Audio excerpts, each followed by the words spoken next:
ইকরামদের রেখে যাওয়া খিলাফতকে যেই মানুষটা জিন্দা করেছিল তিনি হলেন ওমর বিন আব্দুল আজিজ। জোরে বলুন সুবহানাল্লাহ।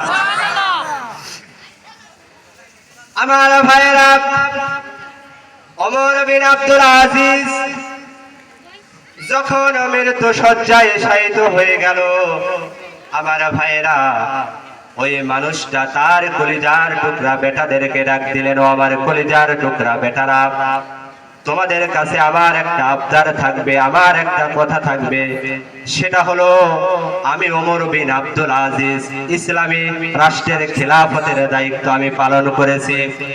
ও আমার কলিজার টুকরা বেটারা, আমি ওমর বিন আব্দুল আজিজ তোমাদের জন্য রাষ্ট্র থেকে একটা টাকাও তোমাদের জন্য গুচ্ছিত করি নাই, একটা টাকাও তোমাদের জন্য অবৈধ পন্থায় আমি রোজগার করি নাই।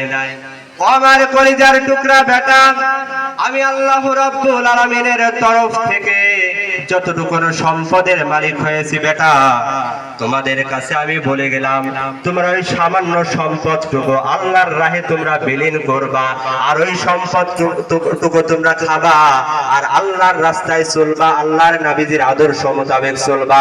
জোরে বলুন সুবহানাল্লাহ। আমার ভাইয়েরা, ওমর বিন আব্দুল আজিজ বললেন, কুমু আন্নি, ও আমার কলিজার টুকরা বেটারা, তোমাদের কাছে সর্বশেষ আমার এতটুকু কথা, তোমরা এবার উঠে যাও, আমার কাছ থেকে বিদায় নিয়ে যাও। আমার ভাইরা, পরবর্তীতে ওমর বিন আব্দুল আজিজ আল্লাহর দরবারে দুহাত তুলে দোয়া করে, আল্লাহ, আমি তোমার হুকুমত কায়েম করেছি, তোমার বিধান অনুযায়ী, তোমার নবীজির বিধান অনুযায়ী আমি রাষ্ট্র পরিচালনা করেছি। আল্লাহ তাআলা আমার কলিজার টুকরা বেটাদের জন্য কিছু করতে পারি নাই।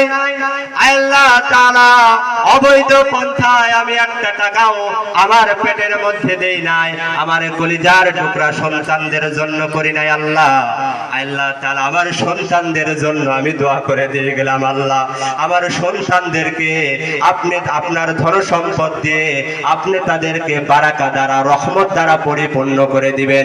জোরে বলুন সুবহানাল্লাহ।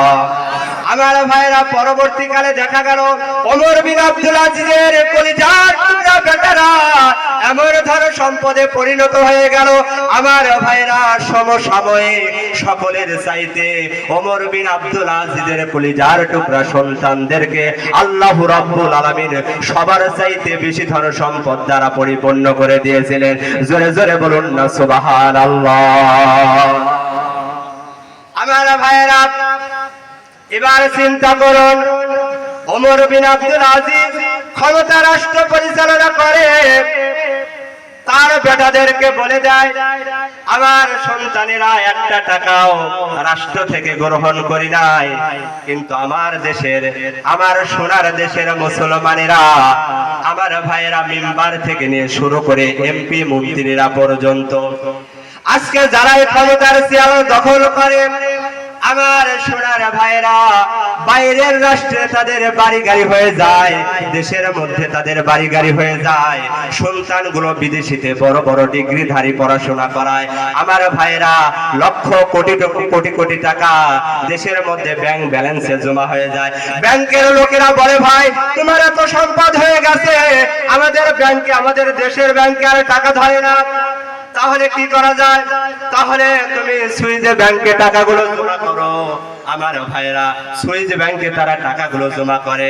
আমার ভাইরা, আমাদের পাবনার কথা বলে আপনাদের গ্রামের কথা আর বললাম না, আমাদের পাবনার উপরে আমার ভাইরা একটা বালিশের দাম হয়ে যায় ৮০,০০০ টাকা। ৮০,০০০ টাকা একটা বালিশের দাম হয়ে যায়। আমার ভাইরা, কি বলবো দুঃখের কথা, আমার ভাইরা যারাই ক্ষমতার চেয়ার দখল করে, একটু ক্ষমতা পায়, আমার ভাইরা তাদের জীবনী থেকে পাওয়া যায় একজন কর্মচারী লক্ষ কোটি কোটি টাকা তার জমা হয়ে যায়।